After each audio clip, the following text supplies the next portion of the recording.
let's talk House of Cards, because that premiered Friday on Netflix, the second season of House of Cards. I saw them all by Saturday afternoon. I went through it. 1 o'clock last night. 1 o'clock last night. Well, my feeling is, first of all, that Breaking Bad won all the TV awards this year, and rightfully so, because it was its last year. Yeah. Superlative, and it kind of stole, in terms of awards, it stole House of Cards' thunder. But House of Cards, I think, owns this next year. I couldn't agree more. The second season is really even more delicious than the first. I think it gets. I think it gets a little bogged down and convoluted later on in the series with all this China thing and but almost every episode has some kind of inciting incident that really perks up the intensity. And there's one episode that the weakest episode, I think, is the one directed by Robin Wright, but Jodie Foster did a really strong episode. Yeah, I was impressed with hers, because I was thinking, okay, that one was just like, wow, that was really good. But no, you're right, the Robin Wright one is. Yeah. But let me ask you this though. Let me ask you guys this. Her character, and I don't think this is a spoiler at all. Her character is in this season is just as vicious as he is. More so than last season. I mean, she's a monster. Yeah, but it gets to her at the end. Yeah. That's seen on the staircase, it's obviously. Oh, yeah. I mean, no. And I'm trying, we don't want to give any we're not giving any spoilers here, and we're not, dude, and I said this on Facebook yesterday or the day before, I don't know if I'm going to see anything better than this in the movies this year.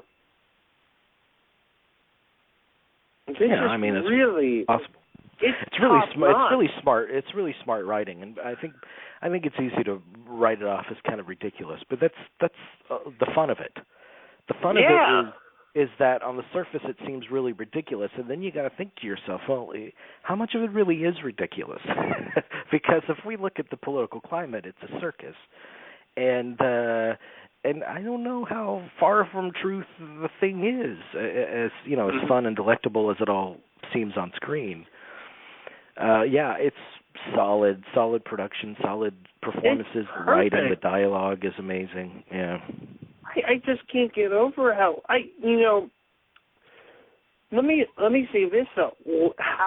If season 3 is as good as this, I'll never go to. I won't leave my house ever again. I'm just dumbfounded how well done this was.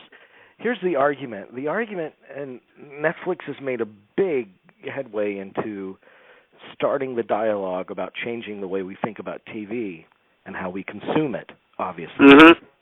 Mm-hmm.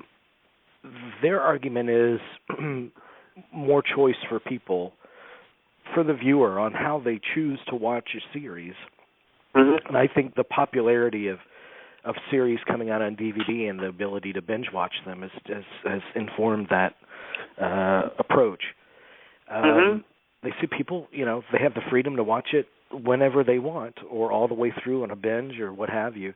And the networks, I don't think the networks can afford to do that. Their model doesn't work that way. With advertisers, they can't do that. But they argue that, no, it's an ongoing relationship where they return to you week after week after week, instead of all the buzz being on it in that one period of time where they can watch it all at once. We draw it out. No, I understand that. But let me ask you guys a question. Like, let's say this was the 90s and the X-Files at its height or something. I mean, that's what I was thinking about last night while watching this. I was thinking about the X-Files, or even going far back to the 80s, Wise Guy. And, I mean, I think House of Cards' triumph is that when it was done, I couldn't wait to get to the next show. I needed to finish it. Yeah. I needed to know. But what I'm asking from that point, I mean, if this is going to change things, what I'm asking is is there a possibility that House of Cards will inform how episodic TV works? Will that model change? Yes. Well, I mean, I think the first thing that I've always said that the networks the first thing they need to adopt is the smaller season.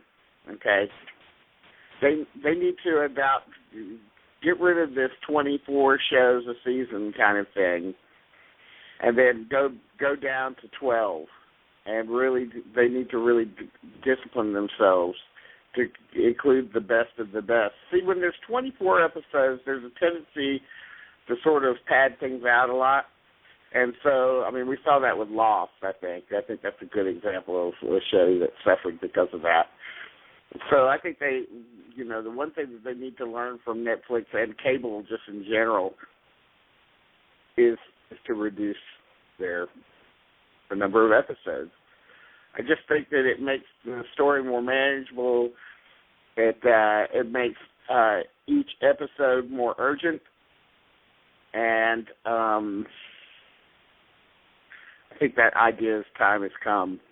So, but we'll see if they do that. I don't think that I don't really see them. Well, the big changing thing. Their I mean, ways. they found success with year-round series. They found success with summer series, which summer used to be a wasteland for TV, just the same as it's a big boon for the movie industry. But they came out with a summer show or two, and they were massively successful. So they started saying, "Well, we got to program great stuff year-round." But they have their sweeps period, so they have to divide their premieres and their finales by their sweep period time, which determines advertiser rates and that kind of stuff.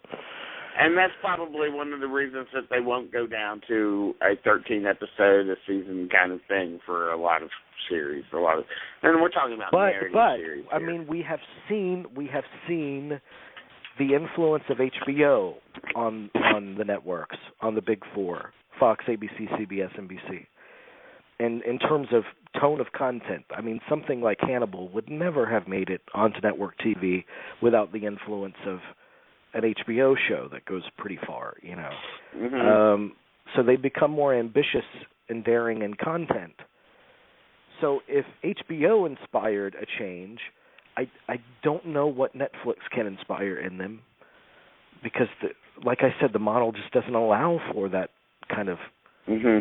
I think you're right. I think you're onto the big problem, their advertising model. I totally agree.